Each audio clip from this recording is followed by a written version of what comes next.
Hello. How are you guys doing? I hope you all guys are doing great. So, like I said last day, I would be giving you some idea about how to play the Nimzo Larsen opening. As you see in my board, White has already played B3. That is the main idea of Nimzo Larsen. And let's see. White plays B3, Black has a few logical responses. We will try to tackle them a few one by one. So like this is a hypermodern opening. So what is an hypermodern opening is basically we try to give away the center and then attack the center from the sides. Yeah, it's a little strange to get the idea, but ideally opening theories were based on like central square domination, like e4 d4 were all the main ideas that we used to see. But now in this hyper modern games we attack the center from the side. So our idea is 1 b3 like we have played, then we would get our bishops here, then we would play this pawn here, then maybe our bishop would get this square.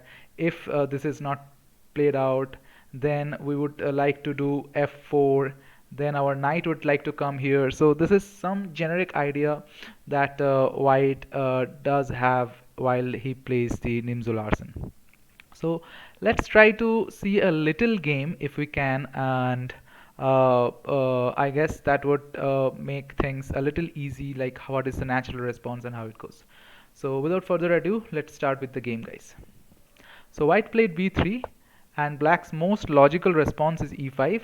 Uh, and of course, Black can come up with d5, c5, and c6, and f6. There are basically 20 possible moves that Black can come up with, but every game is different. We'll study them separately. And going forward a little further, you will know that what's the generic idea about these games.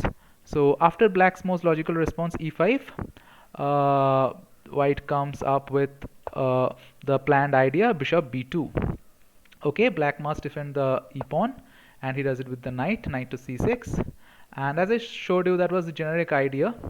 And e3, the most logical response. And Black is obviously getting to capture or getting to seize the center that White is allowing Black to give.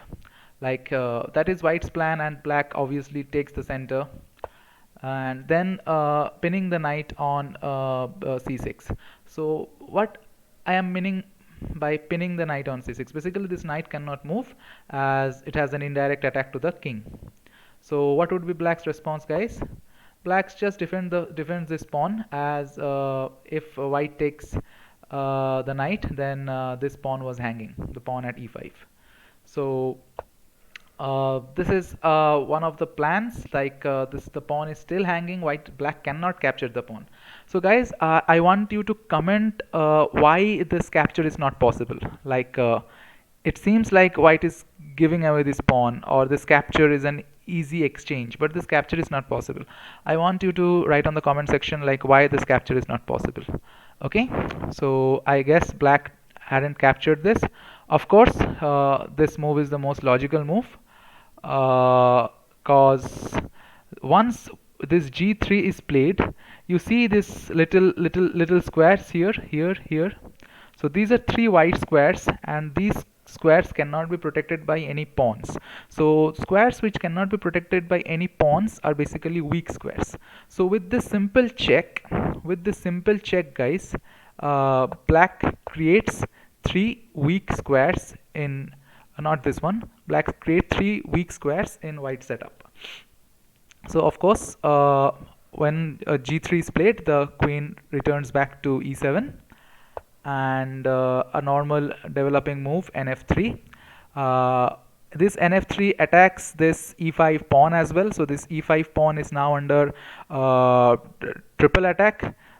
This bishop is attacking the pawn, this knight is attacking the pawn, this pawn is attacking the pawn, and I must tell you this knight cannot defend the pawn, okay, because this knight cannot move. So White must Black must give a very logical response to defend the pawn. And let's see what was Black's response. F6. So there could be various moves. Instead of f6, you might say that okay, I would just push the pawn. Okay, let me know in the comment section if you would like to play a pawn push to e4. and why you feel there are other moves that is also possible. Maybe you can come up with moves like bishop g4, pinning the white knight itself. So please write in the comment section. But black's most logical response was f6. White takes the pawn, black takes the pawn, and now guys, can you just identify, like if you see very closely, you will find that white is able to win a black pawn for free. Now I must tell you that this black pawn out here is hanging. This cannot be defended. When I mean that you're going to win a pawn for free, I am trying to imply that like after a couple of exchanges, you give away one piece, you take back one piece. At the end of a transaction, at the end of an exchange, you are a pawn or a material up. So I can give you a hint that after a certain few moves, white will be a material, not a material, a pawn up. And when grandmasters play, so this game is being played by grandmaster, a Czechoslovakian grandmaster. So obviously these high level games, a pawn is very important because in the end a pawn promotes to a queen, and that is how they actually win games. So winning a critical pawn is important. So I want you to comment out here that how you are going to win this black pawn. Okay. So I will continue again here from tomorrow. My primary concern was to show you the setup, like how is the generic setup done. After 1b3, we get our bishop here, we play this e3, then we open our diagonal for this bishop, this knight comes here, this pawn goes here, maybe this pawn will come here, this knight will come here, white will do a castling, and the game, this is the basic setup of playing b3. Of course, with every black's move you are not allowed to do something which we'll see later throughout the courses.